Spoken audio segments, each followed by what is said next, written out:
Everyone, I was waiting a couple minutes for our other moderator, but I would like to go ahead and let you guys get started. I'm going to read the moderator script for you. I'm Julie Klein, work at NC Live. Our opening comments here. Welcome to the virtual day of the NC Live conference. You are in the session Books as Democratic Infrastructure. If you are looking for a different session, you can find that on Sketch. I will be the moderator for this session unless I see our moderator come into the queue. Um, at NC Live events, we value the presence and active participation of all attendees. By joining us, you agree to uphold those principles. I will link them into the chat in a second. In the interest of time, we'll save the Q&A for the end of the presentation. If you have a question, you can put it in the Q&A box or the chat. We will be monitoring the Q&A and the chat in case you need assistance. Please make sure that you stay muted during the presentation. This session is being recorded. The presenters' slides will be posted after the conference if you would like to access them later. Now, I am pleased to introduce to you our presenter, Gerald Ward. Gerald is an assistant director, head of archives and special collections at High Point University Libraries. A U.S. Navy veteran, he brings a practitioner's perspective shaped by service and long engagement with institutions both public and private. His work focuses on the history and preservation of books with particular attention to libraries as durable forms of social and democratic infrastructure. Through teaching and scholarship, he examines how libraries operate during periods of conflict and cultural upheaval, and how access and information and the preservation of collective memory functions as acts of democratic resistance. So thank you and welcome, Gerald. Welcome, everyone. Welcome, Gerald. Thank you, Julie. Yeah, and as you can tell by my introduction, I have a hard time sometimes limiting how much I write when I start writing, so it's a lot. But yeah, as you can see on your screen, hopefully today I'm going to be talking about basically the role of libraries in society and how throughout history um, they've served different purposes. But I'm going to use wartime library history to make a larger argument about the civic roles of libraries. My focus is on how libraries have functioned in moments of instability, not as operational cultural amenities or optional cultural amenities, but as essential democratic infrastructure. And this session is meant to be practical, and that my goal is not simply to revisit history, but to show how that history gives us language, strategies, and institutional models that we can use in our work today. What I hope to offer is a framework we can return to when the value of libraries is questioned, whether by funders, administrators, policymakers, or even the communities that we serve. So with that, I'll get started. So as you probably know, libraries are navigating increasing pressure around collections, expertise, public trust, and funding. These pressures can feel immediate and unprecedented, but they're not entirely new. They take different forms in different moments, but the underlying struggle over information access is very familiar. Wartime history helps us see this more clearly. When information gets contested, libraries become visible. The work becomes more urgent, and the values behind that work become harder to ignore. I want you to be able to leave this session with basically three things: a stronger framework for explaining the civic value of libraries, practical strategies for responding to current pressures, and ideas that you can adopt or adapt in various library settings.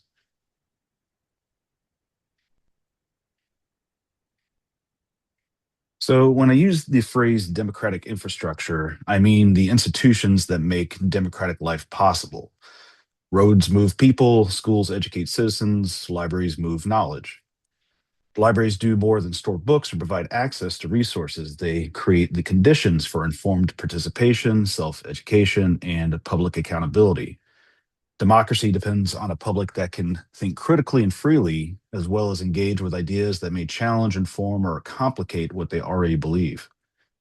That is why intellectual freedom matters so much. The freedom to read is not just a professional value, it is one of the ways democratic societies sustain themselves. Libraries give practical force to democratic ideals by ensuring broad access to information and the space to learn, question, and debate. Once libraries are understood as infrastructure, conversations about funding, staffing, and policy become more precise and more defensible. We're not asking people to support something extra. We are asking them to maintain one of the systems that make civic life possible.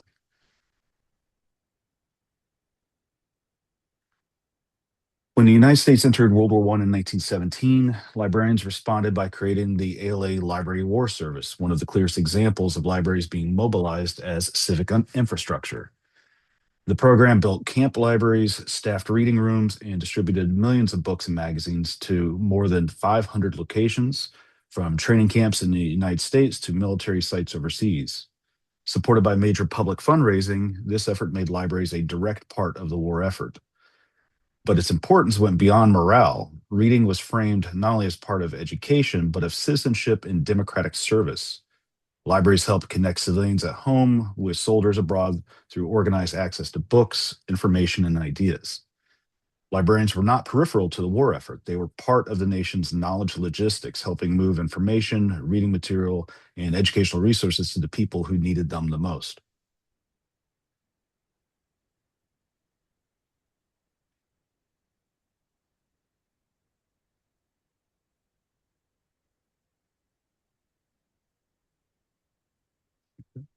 In World War II, libraries again mobilized on a national scale. In early 1942, the ALA, Red Cross, and USO launched the Victory Book Campaign with the goal of collecting 10 million donated books for service members. Americans met that goal within just a few months. But the campaign also revealed something important. Not all books were equally useful. Organizers found that many donations were outdated, damaged, or poorly suited to the needs of soldiers and sailors. So in 1943, the campaign became more intentional, asking specifically for popular fiction, recent nonfiction, and technical reading.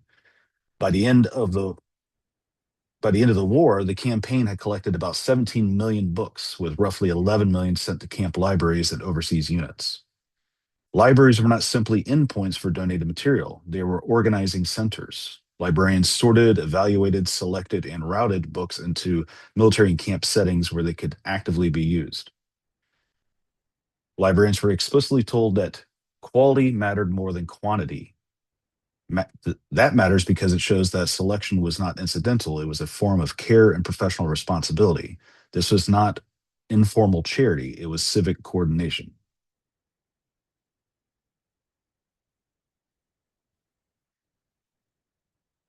One challenge in telling this history is that it can start to feel abstract or as though it only happened at the national level. It becomes much more compelling, at least for us, when we bring it closer to home and look at North Carolina.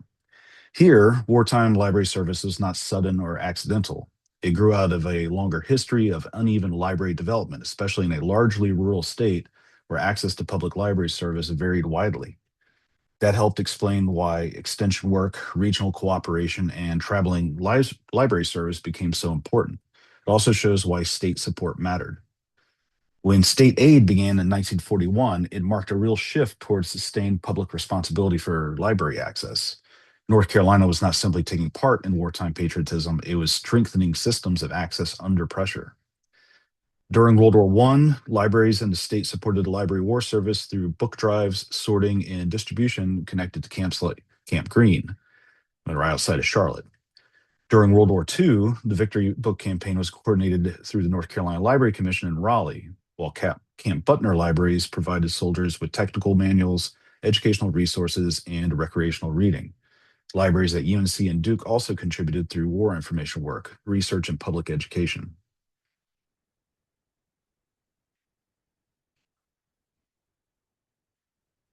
These wartime initiatives had lasting impact, and they did not disappear when the wars ended. They reshaped how libraries were understood and what people expected libraries to provide.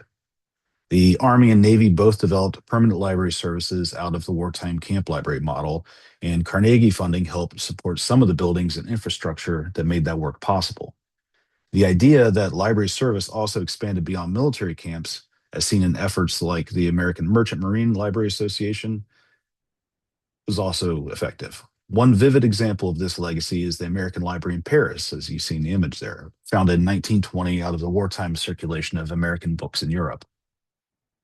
What began as emergency service grew into something much larger, a broader civic expectation that access to knowledge is a public necessity, especially in times of instability. Wartime made visible that libraries were not simply expressions of goodwill. They were systems of service and access that required ongoing staffing, maintenance, coordination, and public investment.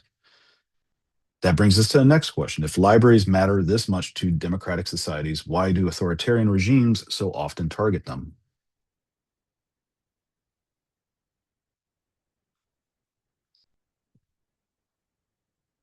Democracies and authoritarian regimes do not treat libraries in the same way. Obviously, democratic societies tend to invest in libraries because they expand public knowledge, support independent thought, and make broad participation possible. Authoritarian systems, by contrast, often see libraries as threats. Libraries preserve competing voices, historical memory, and access to ideas beyond state control. That threat is often answered through censorship, restriction, closure, or outright destruction. History offers many examples, from the Nazi book burnings of 1933 to ideological control in Soviet libraries to more recent attacks on libraries in places such as Mosul. These are not isolated assaults on buildings or collections. They are attacks on memory, inquiry, and pluralism itself. Where democracies build institutions that widen access to knowledge, authoritarian regimes often try to narrow it, erase it, or turn it into a tool of control.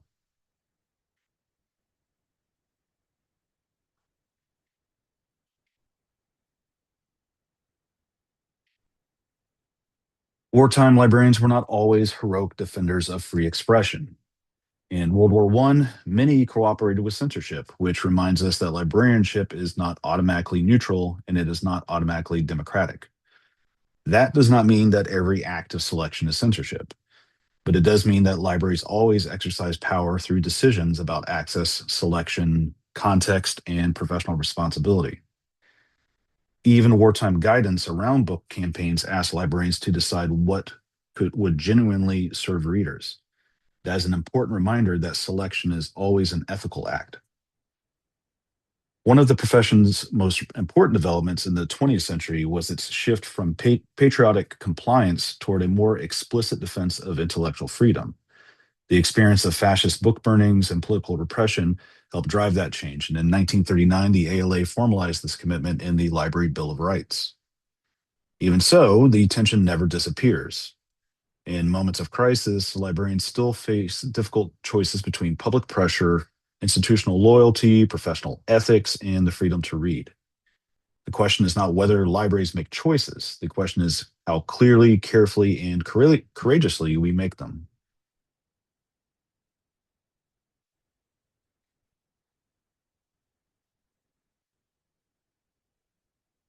Wartime librarians were not just custodians of books. They also helped people navigate information environments shaped by propaganda, rationing, mobilization, and constantly changing government directives. This became especially visible through war information centers, where libraries provided bulletin boards, maps, directories of agencies, and practical materials connected to defense work and civic understanding. In that sense, libraries were helping communities interpret information in context, not simply receive it. Today, we might describe this work as information literacy, media literacy, or misinformation response. The underlying civic function is much the same. Libraries help people understand where information comes from, how it is being used, and what they need in order to make informed decisions. This broader role also appeared at the national level. The Library of Congress collected enemy publications so propaganda could be studied and understood. And Archibald MacLeish, the Librarian of Congress from 1939 to 1944, argued that librarians could no longer remain passive custodians. They had to be active participants in democratic life, supplying the materials citizens need to make informed public decisions and resist manipulation.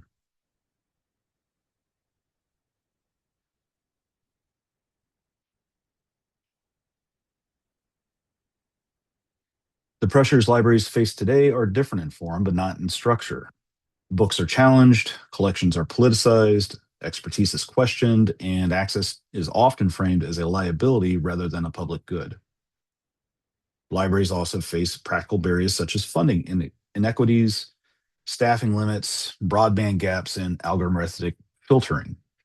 These are not isolated problems. They're part of a larger struggle over who gets to shape public knowledge and who gets access to it. In many ways, libraries are facing modern versions of older battles. Misinformation has once again made library workers defenders of reliable knowledge, while book bans, public conflicts, digital divides, and new forms of mediated access continue to test the democratic mission of equitable access. The historical perspective matters because it reminds us that threats to information access are rarely accidental. They are often symptoms of deeper contests over authority, trust, and participation.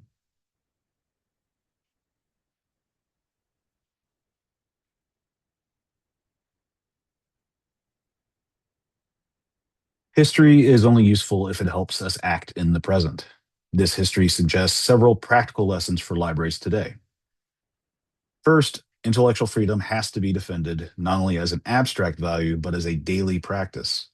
That means clear policies, strong reconsideration procedures, consistent documentation, and transparent public communication. Second, ethical collection development matters because it makes professional judgment visible, consistent, and defensible. Selection is not just a technical process, it is one of the ways libraries live out their mission. Third, libraries should continue investing in media literacy and the skills people need to navigate misinformation and manipulation. That work belongs squarely within the library's civic role. Fourth, programming, exhibits, reading groups, and public discussions can do more than promote services. They can build civic trust and reinforce the library's role as a space for informed community life. Finally, libraries need to change the language of advocacy. They should not be described merely as pleasant cultural amenities, but as essential institutions that support democratic participation, equitable access, and informed decision making.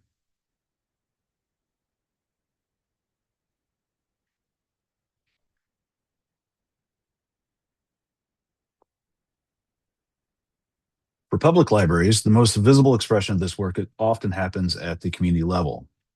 Public libraries can respond to these lessons by strengthening civic programming, supporting access to voter and civic information, offering media and information literacy instruction, or preparing staff to respond thoughtfully and confidently to collection challenges. They are often the institutions people encounter most directly when they need trustworthy information, public space, or help navigating complex issues. That makes their civic role both practical and deeply visible. Public libraries can also be more intentional in how they describe that role. They're not simply service providers or community amenities. They are local institutions of democratic access, public trust, and shared knowledge. By making that role more visible, public libraries can better advocate for the support, funding, and recognition needed to sustain their work.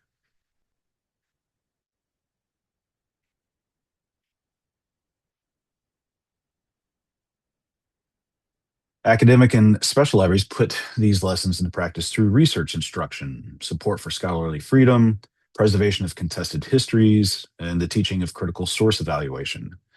The work helps students and researchers not only find information, but assess its authority, context, and use. In that sense, academic libraries or special libraries play a direct role in preparing people for informed intellectual and civic life. Some special libraries, including archives, government libraries, and school libraries, also serve a distinct democratic function. They preserve evidence, protect institutional memory, support transparency, and help users understand how knowledge is organized, interpreted, and applied. The North Carolina example makes this especially concrete. Wartime records collection was treated as a public responsibility, with county collectors and local librarians helping preserve newspapers, reports, letters, scrapbooks, and other documentation. That example is a powerful reminder that archives are not passive storage spaces. They're part of how a society preserves evidence, remembers itself, and makes accountability possible over time.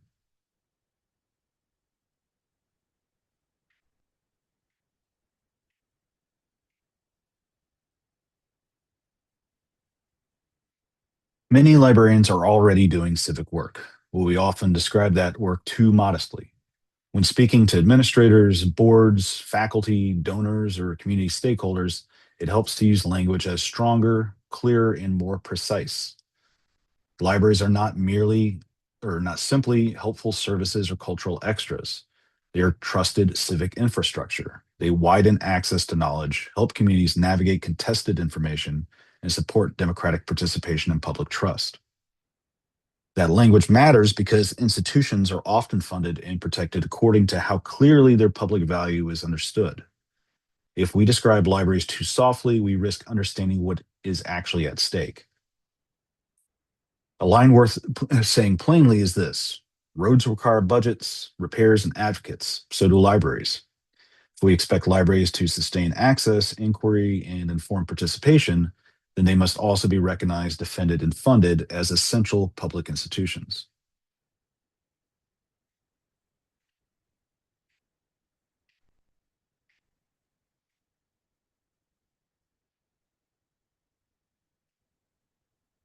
The history of wartime libraries shows that libraries have long been treated as essential when democratic societies feel vulnerable. That history should not be romanticized, but it should be taken seriously. In both world wars, libraries were asked to do more than circulate books. They helped preserve access to information, support public understanding, and sustain civic life under pressure. What this history reminds us is that democratic infrastructure is not self sustaining. It requires both visible work and invisible maintenance, staffing, funding, coordination, professional judgment, and the repeated public and political defense. Libraries are part of that infrastructure. They are built on trust, access, and service, and they matter most when those things are under strain. Libraries are not peripheral to democratic life. They are part of what makes democracy workable in everyday practice.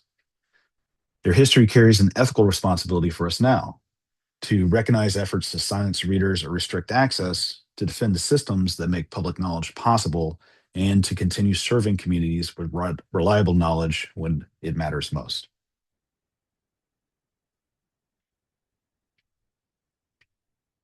So I does not take quite 45 minutes to go through all that. So I'd like to open up to any questions or comments from you guys. Love to hear if any of these ideas resonate in your own work, what sort of challenges you're seeing in your institutions. Perhaps, does the argument land differently in public versus academic settings? And, what language has worked for you when you have to explain civic value to stakeholders? And, you know, where are you seeing the strongest pressure on access, collections, expertise, or trust? So if anybody would like to comment or ask any questions, now's your time. Hi, this is Kara Brick from the Chapel Hill Public Library, and this is a super timely discussion, and I'm going to use a lot of your um, talking points as we are uh, in a state right now where we're under potential funding cuts, and this would be really Hmm. helpful when we're talking to our stakeholders and we're talking to the Orange County Board of Commissioners. I love to frame it as civic infrastructure. That's really, really helpful and powerful. So thanks. Well, thank you for the comment. I appreciate that. Gerald, can you hear me? It's Christine. Yes, I can. Hello. So I work, I'm not in North Carolina. Thank you for letting me participate. I work at a community college, and there are some folks in my library, and also there's kind of a vibe on campus. I'm curious to know if other people feel this, like towards wellness and, as my nephew would say, soft feelings and all this like feel good stuff. And which I appreciate, and there's a place for that. But I love what you're saying about if we present the library as too much of a soft, feel good, cozy type place, we're really undermining the work we do. Hmm. So how do you balance that, or how do you get the people in your library who are leaning towards it being like a feel good, relaxing place for students to decompress? Um, I feel like we're going towards an image that's not going to do us well enough in the future. No, yeah, it's a great point, and I know exactly what you mean. My institution here, now it's an academic library setting, but As part of our reaccreditation, our QEP over the next 10 years is literally emotional intelligence. And so we're designing programming stuff, a bunch of stuff around emotional intelligence, while also doing everything else that we need to do. And I do see a lot of value in, and I've certainly seen it at a lot of public libraries with creating those sort of soft spaces and basically making access more comfortable for everybody. And so, yeah, there is a sort of balance to be maintained. And I guess in some ways it comes down to, the institution you're at or the type of institution, a public library or a school library, academic. And in that, while maintaining that programming, and everything, also having staffing or energies put towards that sort of stronger language of what your institution's role is, or, or expanding the descriptions and everything around these software programs to tie it into the library's role in that, whatever environment you're in, the public library or academic or wherever. It's like being able to point to what you're doing as part of this civic responsibility. And so, I mean, a lot of it comes down to, I get it. I mean, it's all marketing and branding in a certain way. It's not exactly a new story, and it's, at least over the past 25 years or so. And but it's one of those where I think, whether it's NC Live or ALA or any other organizations, putting together sort of workshop ideas on how to strongly advocate using sort of the type of language that people could respond to in a very, sort of strong way. It's like presenting presenting this marketing in a way that is really not questionable, if that makes sense. Hmm. Thank you for that. And the other quick question I had was, do you have any recommended reads on some of the research you've done with the history of with books and wartime and whatnot? We got a few right there. It's up on the screen. And you guys should be getting access to this. Not only I uploaded a PDF that includes all my speaker notes, and then here's my reference list. And not only, links to where those are, and here's all the images I used as well. So you guys can look things up if you want to be able to use anything in any sort of marketing or posters or anything like that.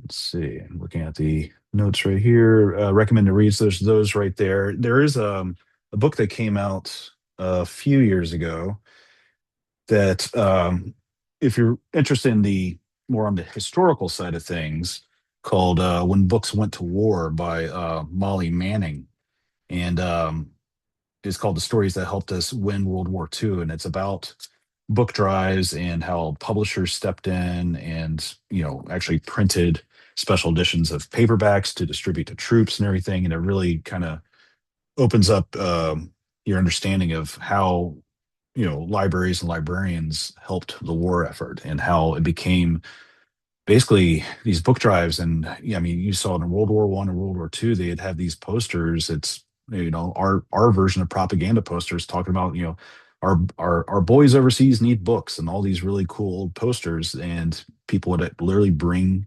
stacks of stuff to their local library and, donate to send overseas. And so back on that slide before, you see the Victory Book Campaign posters there. It's like these were all over the place. And yeah, libraries were seen as really part of the, patriotic process. And there's a lot of pride that went into supporting soldiers and sailors.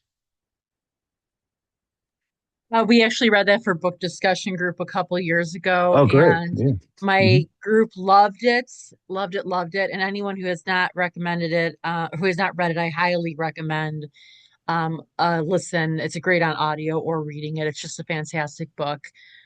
Mhm. Yeah, that's great. Yeah, I'm actually currently building a collection here at HPU around World War II era those paperbacks that were published and everything. I'm tying it into some other things in our special collections archives holdings, and it's been a lot of fun, sort of sourcing these old paperbacks that got printed, sent overseas, and then came back and end up at like some paperback book dealer up in Maine or something, and just hunting them down has been a lot of fun. Yeah, I think there's very few full collections of those out there. Yeah, Like there's always it's always a few yeah, copies missing. So yeah. Some of them are very, very scarce and thus quite valuable. So yeah. Let's see. I see a question. How would you stress the value of library information over less trustworthy yet easily accessible sources on the internet or LLMs? Really, yeah, that's another thing that ties into, marketing and programming is that, of course, no matter where you're at, you especially see it at academic libraries, the use of AI, LLMs, just internet in general, having workshops and seminars and sometimes making them required, at least in an academic setting, for students. And it's certainly, I know I'm where I'm at, I'm faculty, so I go to last 2 weeks ago, I was in mandatory faculty training 2 days in a row talking about AI and basically how to, you know, guide students who obviously have access to it, but how to guide them towards utilizing it in ethical ways. And, it's a lot. And so how to stress the value, it comes down to it's just a trusted source. If the patron sees you as trustworthy, and usually that can come from programming, it can come from a lot of things. They see you as trustworthy, just reiterating to them through programming and discussions and everything how the information that we're giving them access to has gone through a vetting process. It requires a lot more to go into it other than just this, something basically scrubbing the internet and putting together a summary. I see pocket-sized paperbacks are going away. It's true, yeah. And I'm actually working on a paper about the role of um all right, this just got there we go. I think we're back. Yeah, this just got I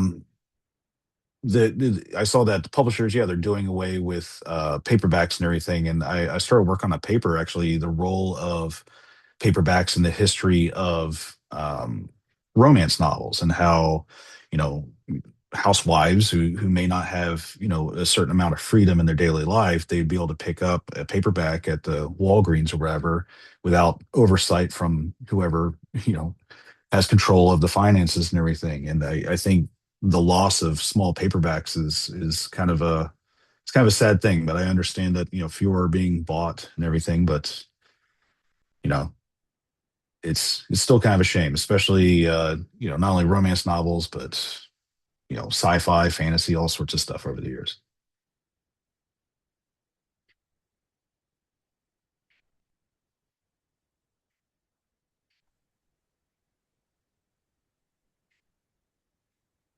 So should we just jump in? Sure. So this is Nancy Chronic. So Hmm. oh, I don't know if you got to listen to my talk this morning, but you certainly reinforced everything that I was hoping people would get out of my talk. I wouldn't have missed this talk. Oh, great. I had to miss any. I wanted to make sure I got to this one because it's such an area of interest and you did such a good job of framing it. But Oh, thank you. one of the questions that somebody raised was, well, how do we do this talking about things?